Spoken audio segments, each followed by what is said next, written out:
mungkin agenda sidang selanjutnya sudah adakah Bang untuk sidang gugatan Lisa Mariana terhadap Pak RK?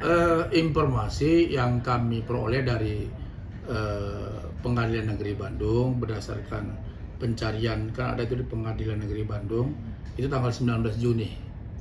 Tanggal 19 Juni nanti itu laporan hakim mediator kepada majelis hakim. Dan tentu nanti pada sidang itu ya hakim akan melanjutkan persidangan. Gitu.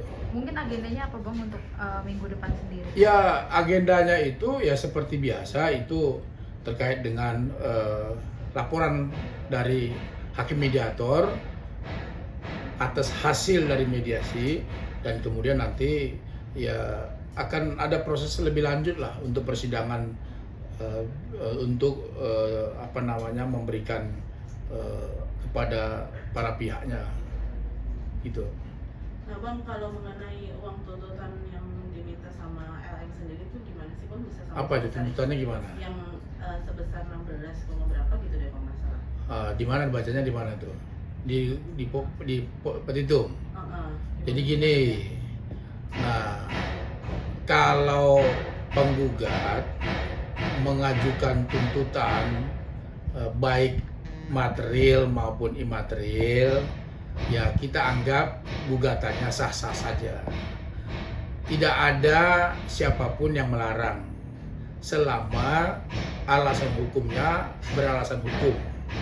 Nah, kalau terkait dengan tuntutan Lisa Mariana yang kita lihat dalam gugatan tersebut yang kita baca terdiri dari dua. Satu, tuntutan gugatan material 6,6 miliar, sisanya gugatan ganti rugi imaterial total 16 miliar. Kenapa enggak 50 miliar aja dia gugat sekaligus? Kan gitu. Ya kan? Nah, kalau kita lihat tuntutan materialnya itu nggak berdasar. Kenapa? Dia kan nuntut terkait masalah biaya hidup anak, biaya jaminan anak, biaya masa depan anak, dan kemudian apalagi tuh biaya pemeliharaan anak. Pertanyaan, ini anak siapa? Kan begitu. Dia mengatakan bahwa udah jelas anak dari RK. Sementara di dalam petitumnya dia sampaikan minta tes DNA. Berarti dia nggak yakin bahwa ini anaknya RK. Kalau dia yakin, ngapain dia sampaikan di dalam petitumnya bahwa minta tes DNA ke pengadilan? Kan begitu. Makanya saya sampaikan tadi, kalau dia sampaikan tuntutan material terhadap anak, biaya pemeliharaan dan segala macam, itu halusinasi, ngawur, mengada-ngada. Kenapa? Karena nggak ada dasarnya, nggak ada hubungan kok, nggak ada hubungan hukum antara Pak RK dengan LM, tidak ada hubungan personal, tidak ada hubungan profesional, lalu minta biaya jaminan pemeliharaan anak. Kan logika hukumnya di mana gitu loh. Tapi sekali lagi itu hak dia. Yang kedua, tuntutan ganti rugi imaterial 10 miliar. Ini juga nanggung juga sekali 100 miliar kan gitu. Kenapa? Dia tuntut 10 miliar katanya. Kan dasarnya dia ada beban psikologis, kemudian mental di lingkungan masyarakat. Pertanyaan saya sederhana.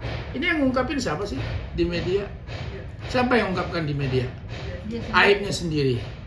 Siapa yang mengungkapkan aibnya sendiri di media? Yang belum tentu kebenarannya. Dia sendiri kan?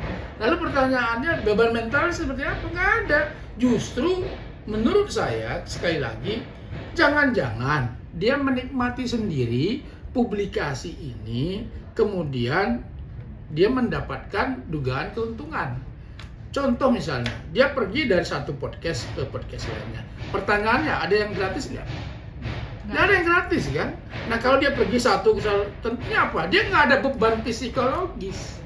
Nggak ada beban psikologis untuk mengungkapkan ini, nggak ada sama sekali. Dengan entengnya dia menyampaikan konvensi pers, dia menyampaikan podcast tentang aibnya sendiri. Kalau seorang wanita baik-baik, nggak akan mungkin lah akan mengungkapkan aibnya, lalu nuntut ganti rugi imaterial karena ada beban psikologis. Di mana beban psikologisnya? Nggak ada. Makanya tuntutan imaterialnya menurut saya sekali lagi ngawur, halusinasi. Kalau dia nuntut ganti rugi material itu biasanya di dalam perdata itu karena stres, malu dan segala macam. Nah ini nggak malu kok menyampaikan ke media dengan lantangnya menyampaikan bahwa bla bla bla bla segala macam, nggak ada. Jadi sekali lagi, tapi kami tetap menghargai lah. Kami tetap menghargai apa yang disampaikan, apa yang ditulis dalam gugatannya, itu bentuk penghargaan kami. Sekali lagi buktikan ada di persidangan. Tapi bagi kami ini gugatan ganti ruginya menurut kami halusinasi yang berlebihan. Kira-kira begitu. Bang, berarti bisa dibilang dari awal gugatan ini muncul pun kayak seperti mengada-ngada ya Bang? Menurut kami begitu. Kenapa? Kan saya bilang tadi, tuntutan kan teman-teman nggak tahu tuh yang 10 miliar sama 6 miliar itu apa bentuknya. Yang 6 miliar saya katakan tadi, minta jaminan pemeliharaan anak, minta kesehatan, apalagi minta biaya hidup anak, minta dinafkahin setiap bulan. Kan apa? Anak siapa? Belum jelas gitu loh. Dan makanya saya bilang mengada-ada gitu loh. Jadi ya sekali lagi, tapi kembali itu hak dia. Hak dia untuk menuntut, ya kita hormatin. Itu kira-kira. Berarti bisa dibilang Abang sejauh ini, Abang dan klien Abang sejauh ini mengikuti persidangan pun hanya karena menghormati gugatan dari mereka ya Bang? Betul. Kami menghormati gugatan. Sekali lagi, kalau dia mengatakan begini, dia kan selalu di dalam kuasa hukumnya menyampaikan dasarnya putusan MK nomor 46 tahun 2010 tentang anak di luar nikah. Harus dipahami itu terkait sudah ada terlebih dahulu bukti permulaannya tes DNA. Dan itu ada hubungan perdatanya, ada hubungan hukumnya, ada pernikahan sirinya. Ingat, waktu itu kan Macica Mukhtar yang mengajukan itu. Ada fotonya, ada hubungannya, dan segala macam. Ini kan sama sekali tidak punya hubungan apa-apa pun, nggak ada hubungan personal, tidak ada hubungan profesional, nggak ada. Lalu mengkaitkan putusan tersebut untuk menguatkan dalilnya, yaitu hak dia. Kami hormatin. Bagi kami itu nggak ada relevan gitu loh. Kira-kira begitu. Tidak berkekuatan hukum. Ya, tidak relevan lah, tidak ada relevansinya. Tapi sekali lagi itu hak dia. Karena bagaimanapun hak untuk menyampaikan di dalam tulisan itu kita harus hargain. Ya, tinggal kita jawab saja nanti di dalam jawaban nantinya. Untuk besok persidangan mungkin Bang, kan ini tidak berkekuatan hukum ya Bang. Terus Abang percaya diri nggak sih kalau ini akan gugur juga Bang? Ya, kami tidak mendahului majelis hakim, tapi sekali lagi kami akan menjawab ini secara profesional. Kami tidak mendahului majelis hakim, tapi sekali lagi kami yakin bahwa apa yang dituntut ini itu tidak ada dasar hukumnya, tidak beralasan hukum. Soal nanti seperti apa itu kewenangan majelis hakim. Majelis hakim nanti yang melihat fakta-fakta di persidangan, kami tidak mau mendahuluin. Kira-kira begitu. Bang, dari pihak sebelah pun selalu kayak seperti komplain karena pihak Pak RK ini sendiri tidak hadir, maksudnya dikuasakan ke Abang kan yang selalu hadir kan Abang. Nah, pihak sebelah tuh selalu komplain katanya bilang Pak RK tidak menghormati gugatan yang telah kami. Nah, ini gimana, kami ingin memberikan pemahaman kepada masyarakat. Sekali lagi, isu-isu yang digoreng seperti itu isu murahan. Tidak perlu lagi. Fokuslah untuk kepada gugatannya, membuktikannya. Kalau isu-isu bahwa Pak RK tidak menghormatin, persidangan tidak hadir, itu sudah isu murahan, sudah selesai. Kenapa? Karena Perma nomor 1 tahun 2016 tentang mediasi sudah mengatur secara jelas kok. Dan kami sudah menyampaikan kepada hakim mediator bahwa ada permanya. Hakim mediator juga memahami itu. Perma nomor 1 itu jelas dalam pasal 6 ayat 1 memang wajib hadir. Tetapi ada alasan, tidak bisa hadir juga ada alasan. Di dalam pasal 6 ayat 4. Apa alasannya? Antara lain satu, misalnya kalau dia sakit ada surat dokter. Yang kedua, kalau dia misalnya berpergian ke luar negeri. Yang ketiga, tidak bisa meninggalkan pekerjaan. Kan gitu, yang dia sudah susun kan begitu. Kemudian dibawa ke pengampunan. Salah satu ini Pak RK memenuhi syarat. Apa itu? Dia tidak bisa meninggalkan pekerjaan yang dia memang sudah susun, kan begitu.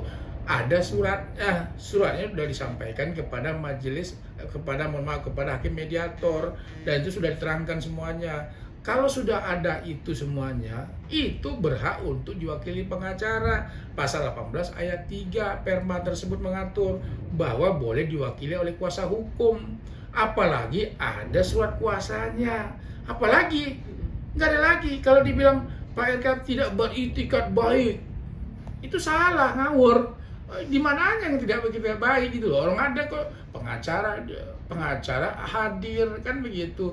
Nggak biasa kok. Prinsipal nggak hadir selama alasannya sah, gitu. Nah, Bang, bisa dibilang nggak sih Bang, gugatan ini kayak untuk mengalihkan kasus yang di Barreskrim? Nggak ada. Ya kami sekali lagi menghargai apapun bentuk gugatannya. Kami tidak bisa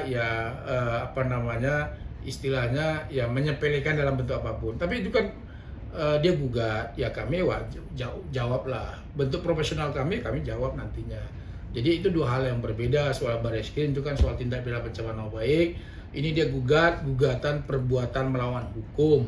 Dia harus bisa buktikan perbuatan mana yang melawan hukum yang dilakukan oleh Pak RK. Apakah unsur-unsur perbuatan melawan hukum yang didalilkan itu memenuhi atau tidak? Kan begitu ininya dasarnya gitu loh.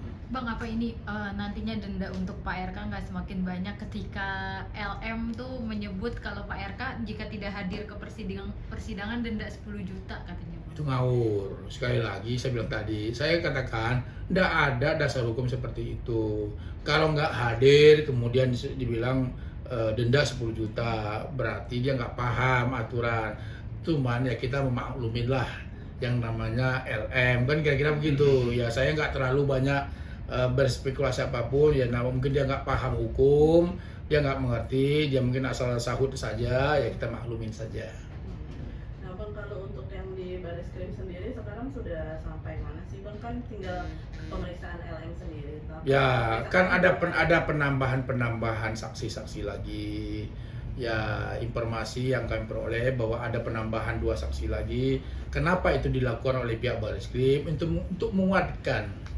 Untuk menguatkan hasil penyidikannya, karena kan statusnya sudah naik dari proses penyelidikan menjadi penyidikan. Kenapa naik? Karena tentu ada alat bukti yang mereka temukan bahwa ini memang bisa untuk dilakukan proses penyidikan. Kan faktanya jaksa juga sudah membentuk 6 orang jaksa kan gitu. Jadi sekali lagi teman-teman bersabar saja. Yang pasti memang LM akan dipanggil. Kira-kira gitu. Tapi PRK sendiri apa ada Panggilan tambahan mungkin, Bang? Ya sampai saat ini belum.